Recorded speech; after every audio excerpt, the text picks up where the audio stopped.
Papayag ka ba ng BFF? Sino mga pumapayag ng BFF lang? Yung mga simple na lalaki, yung mga walang options na lalaki. Sino yung mga pumapayag na kabit? Ito yung mga walang pool, kaya pumapayag na maging kabit.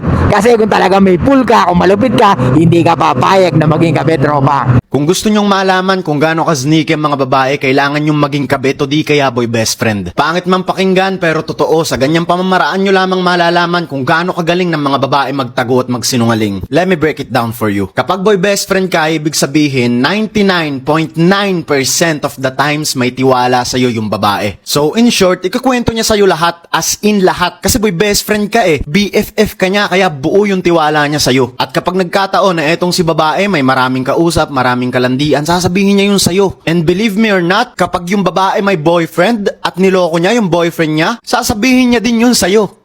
At kukwento niya din sa'yo kung paano niya yung nagawa nang hindi siya nahuhuli. Ngayon, kapag kabit ka naman, mas madali. Kasi doon masasaksiyan mismo ng dalawa mong mga mata kung paano gumalaw ang isang babae kapag nag-cheat siya. Malalaman mo kung gaano sila kagaling magsinungaling, gumawa ng kwento, at kung gaano sila kahusay magtago. Kasi syempre diba, kapag magkikita kayo, gagawa yan ng excuse sa boyfriend niya para kitain ka. At paano ko nalaman? Cause I've been there. I've been the boy best friend at naging side dude din ako dati. And trust me mga Yang G, kapag naranasan nyo yung dalawang role na yon, never na kayo magtitiwala sa mga babae. Okay mga ropa, kawawa naman yung mga Yang G nito. Tinuturuan bang maging toxic?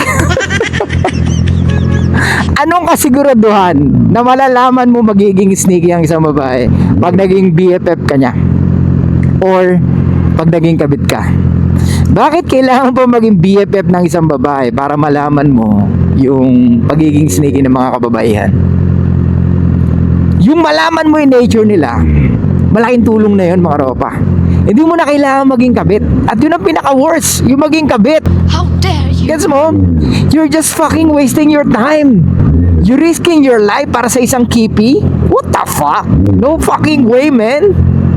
Tsaka anong kasiguraduhan na pag naging BFF ka ng isang babae or pag naging kabit ka malalaman mo yung pagiging sneaky niya? Are you fucking sure? Usually, ang babae, pag naging kabit ka, mas loyal sila sa'yo. Alam mo yung pagiging sneaky nila. Nagiging sneaky sila dahil sa'yo. Because women will always break rules for the men they like. At lagi natin sinasabi yan mga ropa. At alam nyo na yan. Di ba? Kaya hindi ko alam bakit kailangan na magpayo ng ganito mga ropa. Kaya ako magsasabi sa inyo mga ropa, hindi ko kaya magpayo ng ganito. Na maging BFF kayo ng babae or maging kabit kayo ng isang babae para lang malaman kung gaano sila ka-sneaky. Isang salita lang alam mo na kagad. Dun ka na magbabase. Intindihin mo lang to ropa. Etong sasabihin ko sa'yo. Etong isang salita na to. At dito ka lagi magbase. Hindi mo na kailangan maging kabit at hindi mo na kailangan sayangin pa ang oras mo para maging isang BFF ng isang babae. Ano yun? Women always choose the best guy. Sa Tagalog, ang gusto ng babae, yung pinakamalupit na lalaki. Gets? Kaya nga, kung ang babae kayang bumuka ka sa'yo kahit may boyfriend siya, ibig sabihin, you are the fucking best. Diba? Doon ka na lang doon ka na lang mag-base. Hindi mo na kailangan maging BFF. Putya na yan. It's a fucking waste of time. At lalong hindi mo na kailangan maging kabit. Okay? Dahil katsipan yun. Yung dalawang payo na yun, o yung dalawang options na yun, it's a fucking waste of time. Gets? Hindi nyo kailangan gawin nyo mga ropa. Sa mga Yang G dyan, putya, mag-isip-isip kayo ha. Kaya lagi ko sinasabi sa inyo mga ropa, be fucking careful sa mga pakikinig sa mga gantong advice ha. Lalo na sa dating advice, lalo na sa kung paano maging malupit na lalaki.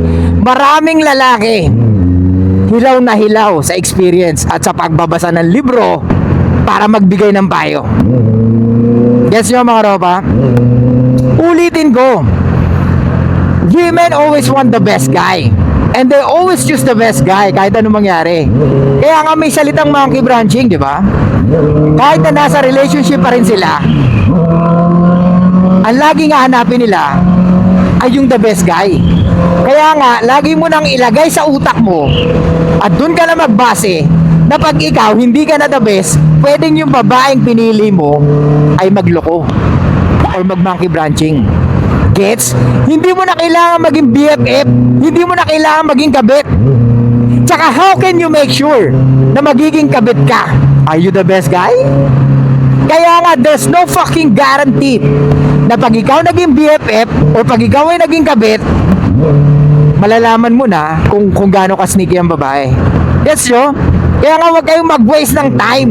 Kaya nga, lagi sinasabi ni Suplado Moto, huwag kayong mag-waste ng time, mga ropa. Kaya yung mga gantong bayo, please, don't follow, mga ropa. Tsaka sa mga young you dyan. Mga ropa, mga young G, huwag kayong makinig sa mga ganito. Maling-mali to, okay? Hindi mo kailangan maging BFF o hindi mo kailangan maging kabit. Pag naging BFF ka, sim ka. Pag naging kabit ka, wala kang options, tropa, wala kang game. Yung mga gumagawa ng mga ganyan, yan yung mga nagpupumilit maging malupit. Pero ang totoo, insecure siya. Kaya kung saan-saan kumakapit. Papayag ka ba ng BFF? Sino mga pumapayag ng BFF lang?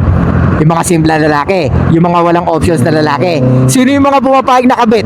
Ito yung mga walang pool, kaya pumapayag na maging kabit. Kasi kung talaga may pool ka, kung malupit ka, hindi ka papayag na maging kabit, tropa. Kaya stop listening to this kind of fucking advice na sobrang fucking cheap. Okay? Kaya nga ulitin ko, mga tropa, maraming nagbibigay ng advice na hilaw pa sa eksperyensa, lalo na sa pagbabasa ng libro, mga tropa. How to create attraction nga, hindi alam eh. Di ba? Ang daming ganyan. Ang daming ganyan, mga ropa. Doon lang kayo mag-base how to create attraction and how to make yourself fucking more attractive. Every fucking day. Wala na kayong dapat iba pang gawin. Gets? Laging focus sa kung paano kayo magbe-benepisyo sa ginagawa nyo. Hindi yung magmumukha kayong uhaw at magmumukha kayong tanga dahil sa desisyon na pinili nyo. Gets?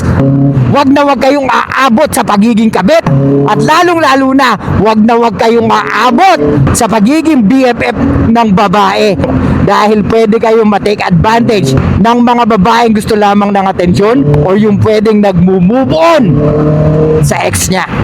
Maraming ganyan, mga ropa. BFF? Alam mo ang trabaho ng BFF? Pwede kang hatid sundo, pwede kang therapist, pwedeng ikaw yung taga-libre. Tapos, after niya makuha yung gusto niya, bye-bye. Pagkabit ka naman, pansamantala ka lang. At hindi siya mag-i-stay sa'yo, ropa. Gusto niya lang yung oras mo.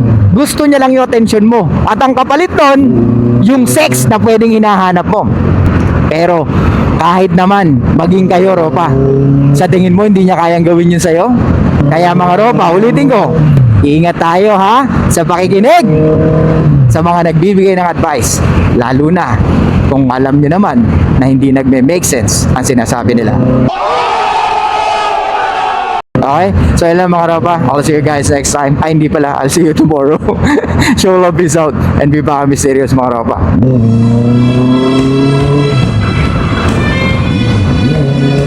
Stop recording.